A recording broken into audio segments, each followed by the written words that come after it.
High বন্ধুরা, কেমন আছো? Good morning. আজকে সকাল সকাল চলে এলাম 6:30টার আগেই, 6:30 বলা ভুল হবে, 6:30টার আগেই এরকম মারুলটা দিলাম। এটা সেই গোল ঘরের মারুলটি দিলাম। জলটা খালি হয়ে গেছে জায়গাটা, তাই এক হাতে করে ভিডিও করছি আর এক হাতে করে জল ভরছি। দেখো জল ভরা হলো, থালা বাটিগুলো অবচলের ছিল, গোছানোর জন্য আবার যেখানে থাকে ঝুড়িতে নিয়ে গেলাম। কাপড়ের এইটা ঢাকা দেওয়া থাকে ঝুড়িটাই, কারণ তোমার ঝুল হোক মাকড়সা হোক থালাতে যদি পড়ে বা টিকটিকি মানে গু যদি পড়ে, পায়খানা যেটা পড়ে সেইগুলো যদি তোমার খাবারের থালাতে থাকলে বাচ্চাতে খাবে তো। আর এইটা দেখছো তো সাদা বাড়া একটা, আমার বেটা কালকে খড়ি গুলেছে, গুলে ঢেলেছে, খেলা করেছে, ওইসব করেছে, বেশ ভালো জুত করে খেলা করা হয়েছে। ওর কেউ নেই বাড়িতে, আর এক জায়গায় জড়ো করলাম, এবার ঝেঁটিয়ে নিয়ে ফেল দেবো। খানিক ঝোল ছিল তাই ঝোলটা ঝাড়ছিলাম, বাঁ হাতে করে ফোন ছিল, ডান হাতে ওইসব করছিলাম। বোতলটা পড়েই রয়েছে, জল তো ভরতেই হবে। সজল ধারা জল এসে সকালবেলায় 6:30টায় জলটা ভরলাম। অনেক ওটাই বোতল ছিল, তার মধ্যে একটাই ভরলাম। দেখালাম এডিট করার সময় কেটে ফেলেছি, ভালো এডিট করতে পারি না, তাও করার চেষ্টা করলাম। এডিট যেটুকু পারি সেটুকু করছি, আস্তে আস্তে করা শিখছি। এই পাশের কলটা যেটা দেখছো ওইটা ট্যাঙ্কির জল, আমাদের মোটর না, আমাদের সজল ধারার জল টাইমে আসে, ওই জলই ট্যাঙ্কিতে ঢুকে যায়। ছাগলগুলোকে চাল দেবো, দেখো মানে প্রত্যেক দিনই ছাগলে চাল খায় সকালবেলায়। চাল বা ময়দা কিছু একটা দিতে হয়, কিন্তু ময়দাটা কমই দিই, চালটা বেশি দিই। দেখো তার সঙ্গে কুকুরটার মজা দেখো, কুকুরে চাল খেতে, ব্যাপারটা দেখো ছাগলের সাথে। তাও আবার কুকুরটা মানে ঘরেই থাকে বেশিরভাগ, আর চালগুলো মানে পড়েছিল, ছাগলে সেরকম খায় নাই, দিয়ে পাখিগুলো খাচ্ছিল, খাক দিয়ে ঝাঁটটা একটু পরেই দেবো, ওই জন্য ঝাঁটটা দিয়ে দিলাম।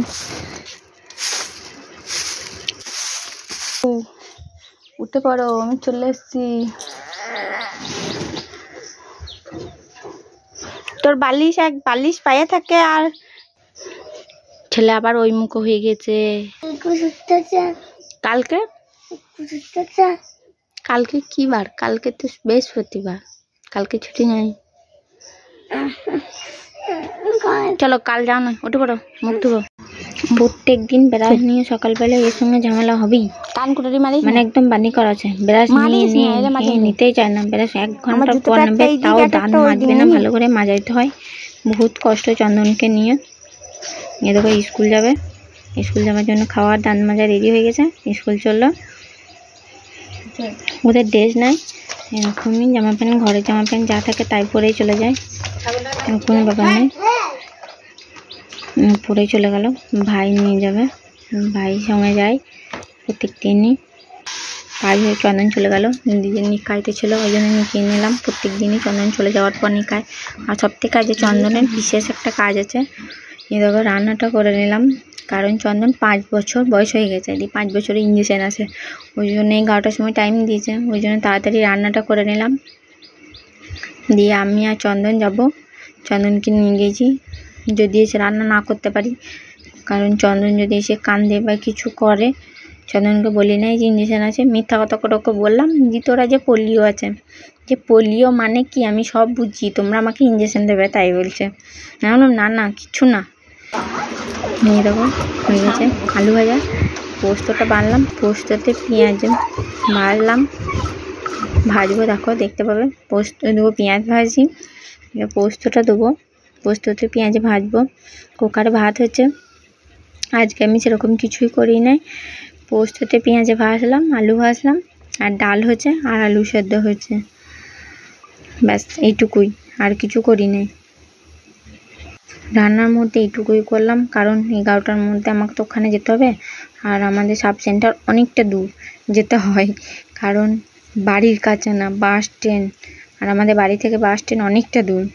এরকম কাকিমার সঙ্গে চললাম, কারণ কাকিমা একটা কাজ করে, কাকিমাও লাবুর যাবে, কাকিমা সিএসপি, কাকিমা যাবে, কাকিমার সঙ্গে যাব। কাকিমা একটা টোটোতে যাব বলে দাঁড়িয়েছিল, দিয়ে কাকিমা বললো চলো একসঙ্গে যাবো, ওইখানে নামিয়ে দেবো। আমাদেরকে বাস স্ট্যান্ডে নামিয়ে দিল, আর কাকিমা চলে গেল, কাকিমা নিজের কাজে চলে গেল।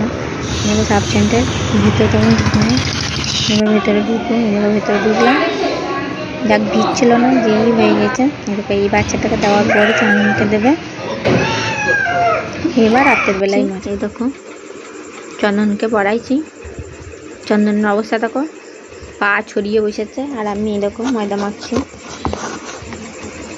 দেখো লুচিগুলা হলো, এবার ভাজবো গা। চলো তোমাদেরকে দেখাই।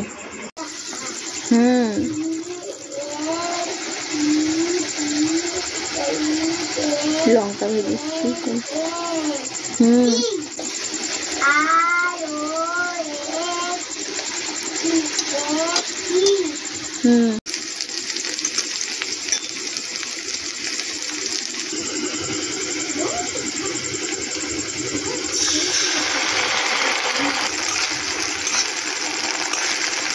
ভালো মশলাটা ভালো করে কষে নিলাম। এবার আলুটা কষে নেবো।